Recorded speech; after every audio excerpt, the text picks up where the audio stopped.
So Father Fisher and all the parishioners of St. Ambrose, just a quick word of letting you know how proud I am of all of you as you're moving closer and closer to that mark where we can put a hole in the ground and begin this exciting project. I know it has required a great deal of perseverance, lots of patience, and zeal.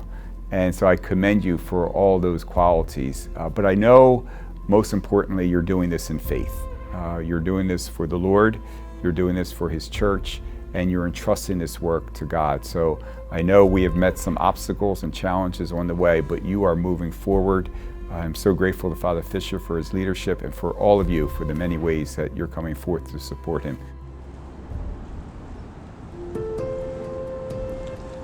Well, the New Church project did not start with us. It started in 1966 when a group of parishioners began St. Ambrose Parish.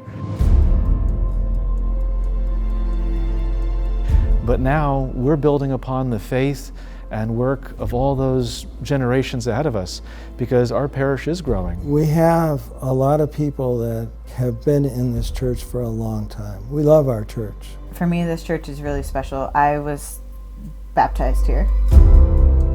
It is a holy place.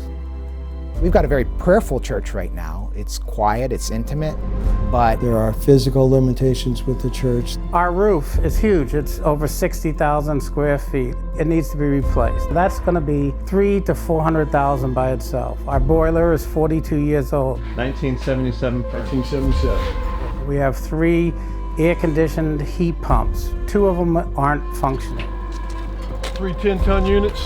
One on the far end's been dead since I've been here, which is 8 years ago. So just the boiler and the 3 heat pumps alone are almost $500,000. So when you add all these things together, it's almost like $3 million that we're going to have to spend. And there's a point in time where you sit there and say, we could spend $3 million and still have a 42-year-old church that's maybe doesn't fit our needs, or you can bite the bullet like you have to do every once in a while when you replace that 20-year-old car.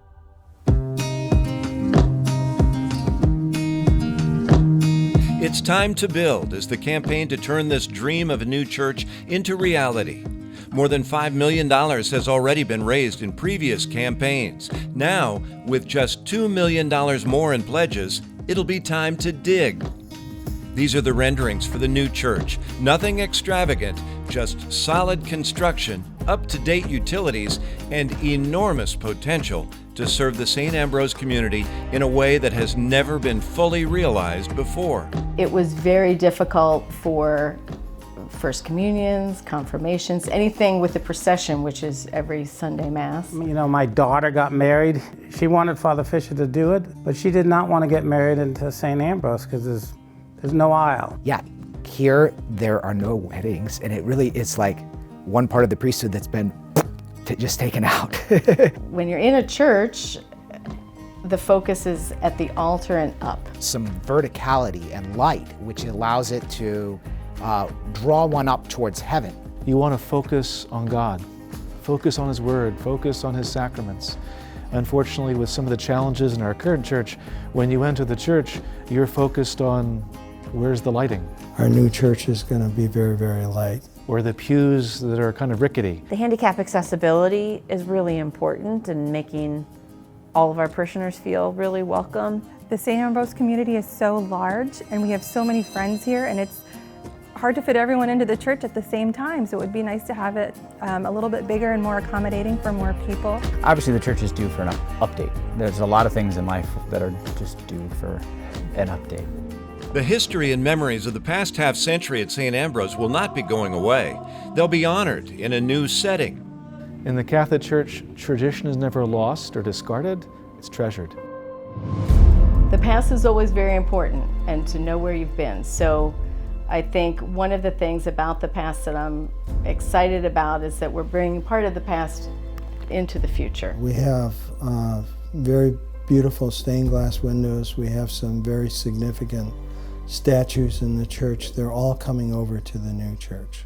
Including the beautiful Stations of the Cross, our organ, different parts of the church that were given by families in the past and have a very real sense of faith to so many people.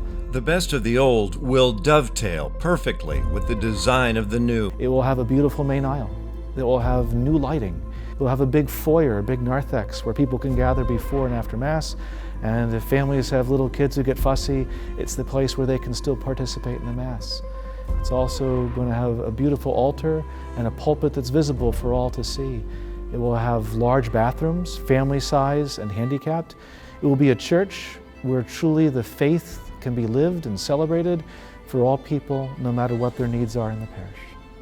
This holy gathering space will allow the community of St. Ambrose Parish to grow in number and, God willing, in strength and spirit, some characteristics that are already quite prevalent.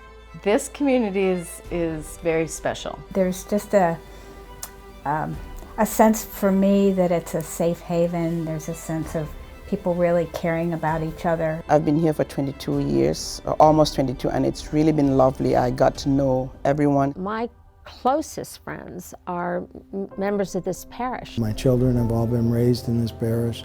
This is home for us now. We have very giving people. Most of the hard work's been done now. I think there's a strong feeling that we are very, very close. And I think we're going to get it. I'm not here at St. Ambrose anymore, but I'm very excited. There's nothing as good as knowing that I was part of this. This is my church. It's a legacy that we're going to leave for the next 50, 60, 80 years to our children and our grandchildren. It's important that all of us, help make our church, God's church, their own.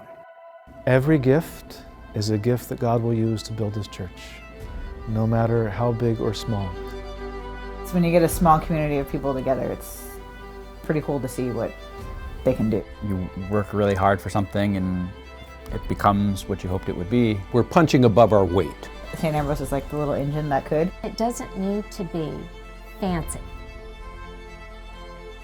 How proud I am of all of you as you're moving closer and closer, and I certainly am very much looking forward, God willing, to that day I'll be there to dedicate that new church.